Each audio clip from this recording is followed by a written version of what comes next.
Hello Mark, my name is Ben, and my student number is S04410430.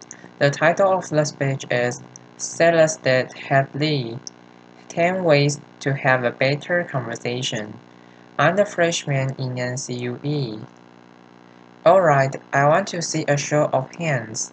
How many of you have unfriended someone on Facebook because they said something offensive about politics or religion, childcare, food, laughter?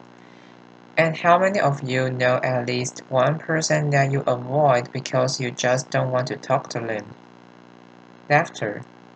You know, it used to be that in order to have a polite conversation, we just had to follow the advice of Henry Higgins in My Fair Lady. Stick to the weather and your health, but these days, with climate change and anti-vaccine, those subjects, laughter, are not safe either. So this world that we live in, this world in which every conversation has the potential to devolve into an argument, where our politicians can speak to one another and where even the most trivial of issues have someone fighting both passionately for it and against it, is not normal. Pew Research did a study of 10,000 American adults, and they found that at least moments we are more polarized, we are more divided than we ever have been in history. We are less likely to compromise, which means we are not listening to each other, and we make decisions about where to live, who to marry, and even who our friends are going to be, based on what we already believe. Again, that means we are not listening to each other. A conversation requires a balance between talking and listening, and somewhere along the way, we lost that balance. Now, part of that is due to technology. A smartphone that you all either have in your hands or close enough that you could grab them really quickly. According to Pew Research, about a third of American teenagers send more than 100 texts a day, and many of them, almost most of them, are more likely to text their friends than they are to talk to them face to face. There's this great piece in The Atlantic. It was written by a high school teacher named Paul Brownwell, and he gave his kids a communication project. He wanted to teach them how to speak on a specific subject without using notes. And he said this: I came to realize, laughter, I came to realize that conversational competence might be the single most overlooked skill we fail to teach. Kids spend hours each day engaging with ideas and each other through screens, but rarely do they have an opportunity to hone their interpersonal communication skills. It might sound like a funny question, but we have to ask ourselves, is there any 20th 21st century skill more important than being able to sustain coherent, confident conversation? Now, I make my living talking to people, Nobel Prize winners, truck drivers, billionaires, kindergarten teachers, heads of state, plumbers. I talk to people that I like, I talk to people that I don't like. I talk to some people that I disagree with deeply on a personal level, but I still have a great conversation with them. So I'd like to spend the next 10 minutes or so teaching you how to talk and how to listen. Many of you have already heard a lot of advice on this. Things like look the person in the eye, think of interesting topics to discuss in advance, look, nod and smile to show that you are paying attention, repeat back what you just heard or summarize it. So I want you to forget all of that. It's crap. Laughter. There is no reason to learn how to show you are paying attention if you are in fact paying attention. Laughter. Applause. Now, I actually use the exact same skills as a professional interviewer that I do in regular life. So I'm going to teach you how to interview people, and that's actually going to help you learn how to be better conversationalist. Learn to have a conversation without wasting your time, without getting bored, and please God, without offending anybody. We've all had really great conversations. We've had them before. We know what it's like. The kind of conversation where you walk away feeling engaged and inspired, or where you feel like you've made a real connection or you've made perfectly understood. There is no reason why most of your interactions can be like that. So I have 10 basic rules. I'm going to walk you through all of them, but honestly, if you just choose one of them and master it, you will already enjoy better conversations. Number 1. Don't multitask. And I don't mean just set down your cell phone or your tablet or your car keys or whatever is in your hands. I mean be present. Be in that moment. Don't think about your argument you had with your boss. Don't think about what you're going to have for dinner. If you want to get out of the conversation, get out of the conversation.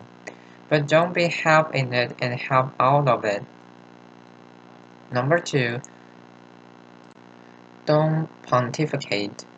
If you want to state your opinion without any opportunity or response or argument to or pushback or growth, write the blog. Laughter. Now there's a really good reason why I don't allow pundits on my show.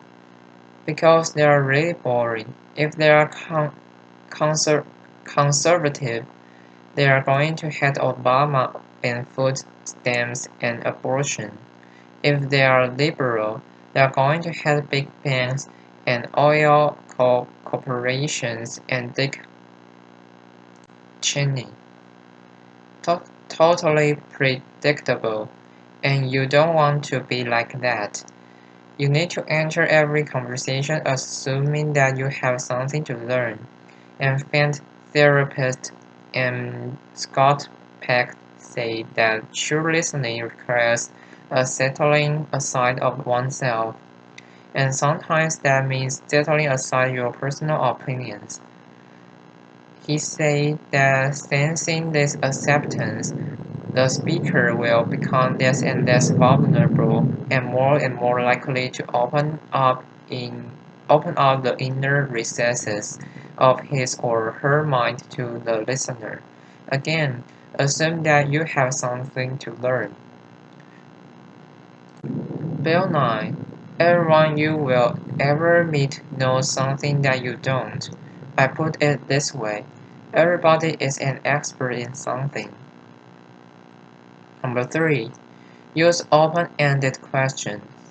In this case, take a cue from journalists. Start your questions with who, what, when, where, why, or how. If you put in a complicated question, you are going to get a simple answer out. If I ask you, were you terrified? You are going to respond to the most powerful word in that sentence, which is terrified. And the answer is, yes, I was, or no, I wasn't. Were you angry? Yes, I was very angry. Then describe it. They're the ones that know. Try asking them things like, What was that like? How did that feel? Because then they might have to stop for a moment and think about it. Think about it. And you're going to get a much more interesting response. Number 4, go with the flow. That means thoughts will come into your mind and you need to let them go out of your mind. We've heard interviews often in which a guest is talking for several minutes and then the host comes back in and asks a question which seems like it comes out of nowhere or it's already been answered. That means the host probably stopped listening 2 minutes ago because he thought of this really clever question, and he was just bound and determined to say that. And we do the exact same thing. We're sitting there having a conversation with someone, and then we remember that time that we met Hugh Jackman in a coffee shop. Laughter. And we stop listening. Stories and ideas are going to come to you. You need to let them come and let them go. Number 5. If you don't know, say that you don't know. Now, people on the radio, especially on NPR, are much more aware that they are going to on the record. And so they are more careful about what they claim to be an expert in and what they claim to know for sure. Do that. Err on the side of caution. Talk should be not Talk should not be cheap. Number 6. Don't equate your experience with theirs. If they're talking about having lost a family member, don't start talking about the time you lost a family member.